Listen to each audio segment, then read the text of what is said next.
There are so many reasons to be proud to be from Minnesota. We have this amazing populist history of citizen leadership. We've been at the forefront of taking care of our children and looking out for family farmers and doing a million other things to make this state great. And I grew up learning about that. And when I look at Minnesota right now, I feel like it's a story of not living up to our potential. When you look at what we could be and who we could be as a state, what we could do for our children, what we could do for education, what we could do for so many issues, but then you look at the political discourse that we have right now, and you look at how divided we are and how polarized we are and how our elected leaders can't even talk to each other and won't even talk to each other about the biggest issues facing our state.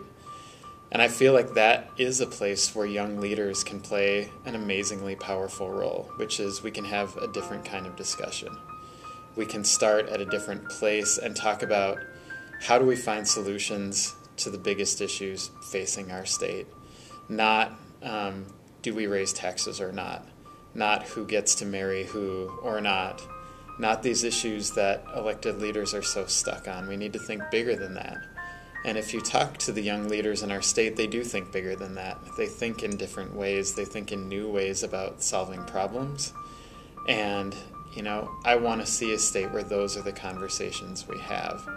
We don't talk about these families or those families. We talk about what's best for all families. We don't talk about kids who come from wealthy families or kids who might come from, communities or families that don't have resources. We talk about what's best for all of our kids. That used to be the story of Minnesota, and I think young leaders are the ones who can make that happen again.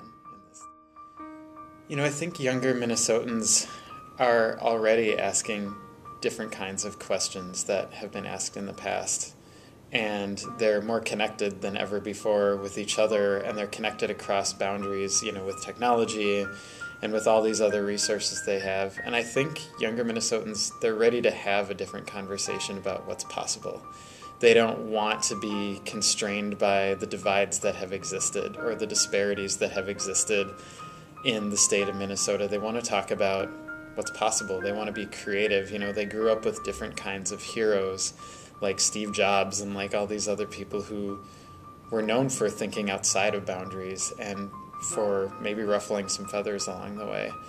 But young leaders, I hope, will build the new way. We'll build the way where we talk less about what divides us, and we talk much more about how connected we can be and what we can build together. When I think about, how I keep motivated and how I keep at this work day after day, because, community work is exhausting, and it can really wear you out, and sometimes change is so slow. And, young leaders in particular, we can get really impatient about why isn't change happening faster, and why isn't it bigger, and why doesn't it happen all at once. And when I get to those places, I really think about the people who I've come into contact with in this work. I've worked with a lot of immigrant families and a lot of, in the work for the Safe Harbor Minnesota bill that we just passed to protect children from sex trafficking in our state.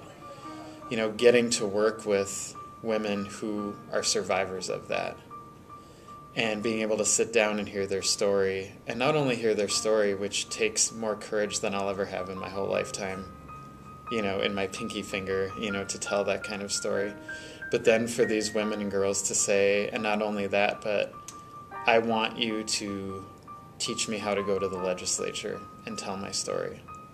I want you to teach me how I can use my story so that this never happens to another child in our state. That kind of dedication and that kind of commitment to change, that keeps me going. That makes me think, if a person like that is willing to have that much courage to tell their story for change, then when I'm feeling tired and frustrated and worn out, then I can certainly keep going too.